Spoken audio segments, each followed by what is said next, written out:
ایک انسان وہ ہے کہ جو بنیادی طور پر جذبات سے فیصلہ کرتا ہے. آپ اس کے جذبات کو اپیل کر لیجئے، وہ آپ کی بات مان لے گا. ایک آدمی وہ ہے کہ جو پہلے بات کو سمجھنا چاہتا ہے کہ میری عقل بھی اس بات کو تسلیم کرتی ہے کہ نہیں. بس یہ ڈسٹنکشن ہے. جو شخص چاہتا ہے کہ پہلے سمجھوں پھر مانوں، وہ انٹلیکچوئل ہے، چاہے ان پڑھ ہو.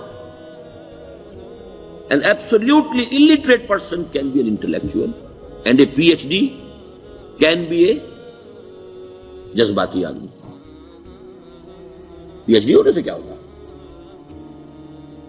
ایموشنل ہو سکتا ہوں. PhD تو اس نے کی ہے کیمسٹری میں کی ہے، کسی اور میں کی ہے، بہت دیر تک بیٹھا رہا ہے بیچارہ، اور وہ بہت سے اسٹیٹسٹکس جمع کی ہیں، ڈیٹا فراہم کیا، اس کے اوپر کوئی ایک پیپر لکھ دیا، PhD ہو گئی. ضروری نہیں کہ PhD کے اندر کامن سینس بھی ہو. کامن سینس بہت بڑی ریئر سینس ہوتی ہے. It's called common sense but rarely found. اسی طریقے سمجھ لیجئے الٹریٹ شخص بھی، لیکن یہ کہ اگر اس کا مزاج جیسا ہے، اس کی ایک شخصیت ہے کہ وہ پہلے بات کہتا ہے، بلکہ بات پہلے مجھے سمجھاؤ. وہ انٹلیکٹ سے یو کین اپروچ ہم تھرو ہز انٹلیکٹ. یو میں سے کہ اس کے جذباتی اسٹرکچر، اس کا ہارٹ، اس کے اور آپ کے درمیان اس کا انٹلیکٹ حائل ہے. You have to go through it. You can't reach his heart except through his intellect. ایک آدمی وہ ہوتا ہے جس کا یہاں کچھ ہے نہیں، کوئی نظریہ نہیں، کوئی خیال نہیں، نہ وہ عقل سے کوئی زیادہ سوچتا ہے، نہ کوئی. آپ نے اس کے اچھی بات کہی، اس کے دل میں اتر گئی. از دل خیزت بد دل ریزت. خلوص کے ساتھ آپ نے ایک بات کہی، بات اچھی تھی، اس کی فطرت نیک تھی، اس نیک فطرت اس بات جا کے اپیل کر گئی. And he starts going with you. میں نے تبلیغی جماعت کا اور ان تحریکوں کا جہاں تقابل کیا ہے کہ تبلیغی جماعت کی جو اپیل ہے ایموشنل ہے، انٹلیکچوئل نہیں ہے. وہ ایموشنلی اپروچ کرتے ہیں، اور جو ایموشنل پیپل ہیں وہ فوراً ریسپونڈ کرتے ہیں، پھر انہیں وہاں سے وہ اچک لیتے ہیں. نکلو اب اس ماحول سے.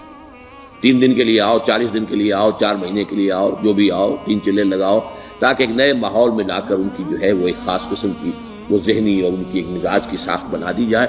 تو یہ ان کا طریقہ بہت صحیح ہے. It's very perfect. ان کی میتھڈالوجی میں کوئی لوپ ہول نہیں ہے، یہ میں آپ کو بتا دیتا ہوں.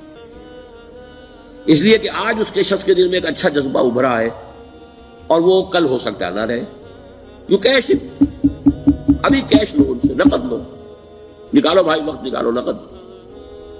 اور ان کا بڑا پیارا جملہ ہے، گھر گئے تو گر گئے. بڑا پیارا جملہ، گھر گئے تو گر گئے.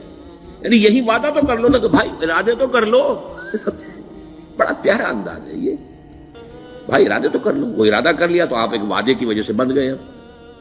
اب یہ کہ اچھا بھائی چلو نکلو. اب نکل گئے تو پھر تو ان کے قابو میں آئی گئے. اب آپ انہوں نے 24 گھنٹے وہ آپ کو جو ہے اس میں رکھنا ہے کہ وہ آپ اپنی ساری سوچ وہ سب کی سب جو ہے وہ سب جاتی رہے گی. تو یہ اپنی جگہ پر it's a very perfect methodology, لیکن اس کی اپیل لمیٹڈ ہے to emotional people, not to intellectuals. ہاں ان میں ہیں پروفیسرز ہیں، یہ ہیں ڈاکٹرز ہیں، لیکن وہ ضروری نہیں کہ انٹلیکچوئل پروفیشنل ہے. ان کا ایک اپنا ایک سمجھ ہے، اس میں کام کرتے ہیں. تو یہ جو ایٹیچیوڈ ہے کہ ذہن کے راستے سے اپروچ کرنا، اسی لیے قرآن کی اپیل کیا ہے؟ افلا تعقلون، افلا یعقلون، افلا تذکرون. ساری باتیں عقل سے کہا. ابھی میں نے جیسا کہ آپ کو بتایا، قرآن تو یہ کہتا ہے کہ بغیر یا تو عقل سے بات مانی جائے گی، اور یا قرآن کی بات مانی جائے گی، یا رسول کی بات مانی جائے گی. العلم علمان ولا تقف ما ليس لك به علم ان السمع والبصر والفؤاد كل اولئك كان عنه مسؤولا. کسی ایسی چیز کی پیروی نہ کرو جس کے لیے تمہارے پاس علم نہیں. علم دو ہے، یا آپ کو اپنے حواس کے ذریعے سے علم حاصل ہوا ہے، عقل سے حاصل ہوا ہے، اور یا پھر یہ کہ وہی سے حاصل.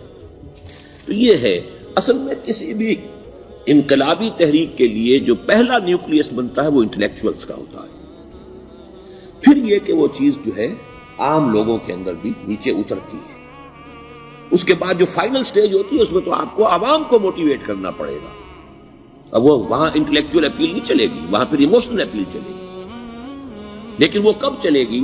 جبکہ ایک مضبوط جماعت ایسی پیدا ہو چکی ہو کہ جو سمجھ کر آئی ہو، علی وجہ البصیرت مان رہی ہو چل رہی ہو اپنی دونوں آنکھیں کھول کر چل رہی ہو، پھر ڈسپلنڈ ہو، پھر جو کچھ کہہ رہی ہے وہ کر بھی رہی ہو، ایسی مضبوط جماعت ہوگی تو ایک عوامی جو ہے کوئی تحریک اٹھا کر اسے کنٹرول کر سکتی ہے، اسے ایک ڈائریکشن کے اندر رکھ سکتی ہے، ورنہ عوامی تحریک کو کوئی کر سکتا ہے؟ عوامی تحریک خود بخود بھی دائیں بائیں کسی طرح بڑھ جائے گی، جوش اور جذبات کے اندر، تو پھر انسان جو ہے وہ پھر ادھر سے ادھر نکل جاتا ہے، پھر وہ حد اعتدال پر نہیں رہتا۔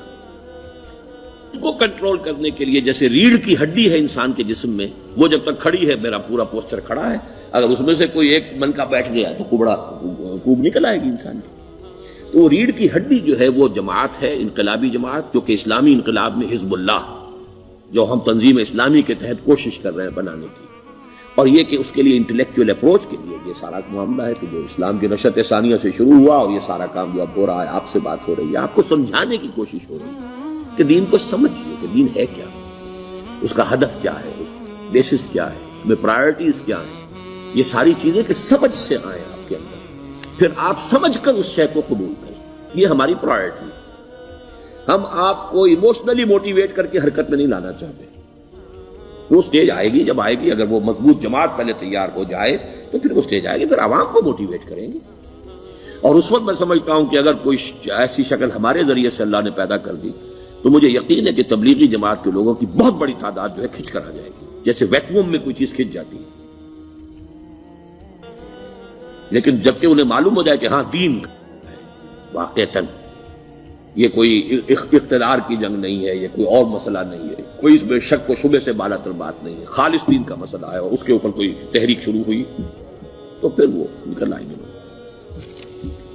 حضور کے زمانے میں بھی سمجھ لیجئے، جیسا کہ میں نے کہا الٹریٹ ہونا اور بات ہے، لیکن یہ کہ انٹلیکچوئل جو ہے وہ اسٹرکچر آف پرسنالٹی ہوتا ہے، انٹلیکچوئل یا ایموشنل۔ یہاں پر ایک جملہ ذرا نوٹ کر لیجئے اگر آپ کے علم میں نہ ہو، جبران، خلیل جبران جو ہے یہ ایک عیسائی مصنف تھا، عرب لبنان کا، لیکن بہت بڑا ادیب تھا۔ اس کا ایک جملہ ہے، عقل سے روشنی حاصل کرو لیکن جذبے کے تحت حرکت کرو۔ یعنی عقل سے روشنی حاصل کرو، جانا کدھر ہے، منزل کیا ہے، ہدف کیا ہے، یہ عقل سے طے کرو، یہ جذبات میں طے نہ کرو، یہ تو غلط ہو جائے گا، ڈائریکشن غلط ہو جائے گا۔ لیکن جب طے کر لیا، عقل سے پہچان لیا، دس از دی آئیڈیل، دس از دی گول، یہ میرا مقصود ہے، اب عقل کو ذرا ایک طرف رکھ دو۔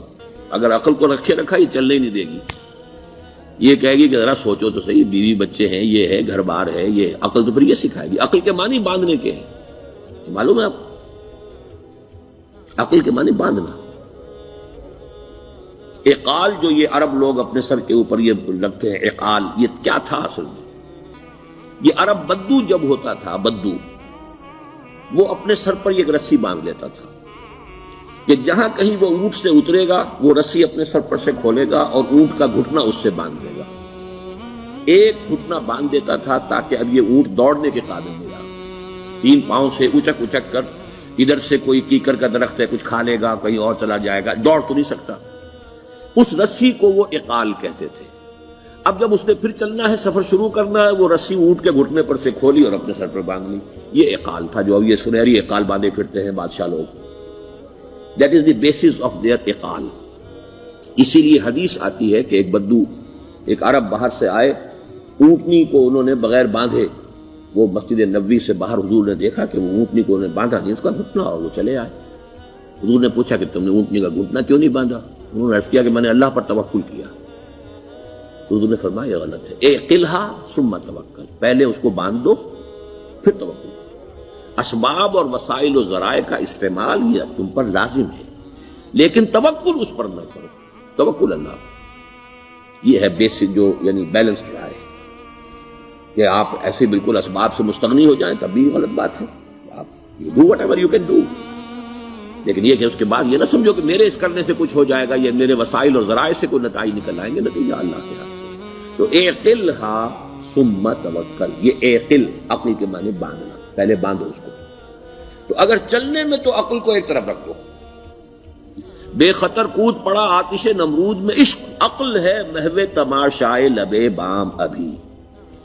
عقل تو نہیں اجازت دے سکتی تھی حضرت ابراہیم کو کہ کود جاؤ آگ میں، عقل تو یہی کہتی نا کہ بابا جان خامخواہ دینی ہے، اگر تم اپنے آپ کو بچا لو گے، اس وقت کوئی کوئی ہیلا کر لو، کوئی تھوڑا سا نمرود کی خوشامد کر لو، چھوڑ دے تو پھر اس کے بعد توحید کی دعوت دینا. لیکن یہ کہ زندگی ختم ہو گئی تو توحید کی دعوت کون دے گا؟ عقل تو یہ سکھاتی نا، پٹی پڑھاتی. لیکن بے خطر کود پڑا آتش نمرود میں، عشق عقل ہے محو تماشائے لبے بام ابھی. عقل تو وہیں بیٹھی دیکھ رہی ہے کہ یہ کیا کیا اس نے، یہ جمپڈ، یہ شوڈ ناٹ ہیو جمپڈ. تو عقل سے روشنی حاصل کرو، ڈائریکشن کیا ہے، گول کیا ہے، جانا کیا ہے، یہ طے کرو عقل سے. اس میں جذبات کو دخل نہ آنے دو، اور جب چلنا ہے تو اب عقل کو طے کر کے رکھ دو اور اب جذبے کے تحت حرکت کرو. بہت عمدہ جملہ ہے. دین کی بات پھیلانا صدقہ جاریہ ہے. ثواب کی نیت سے ویڈیو کو شیئر ضرور کیجیے. جزاک اللہ.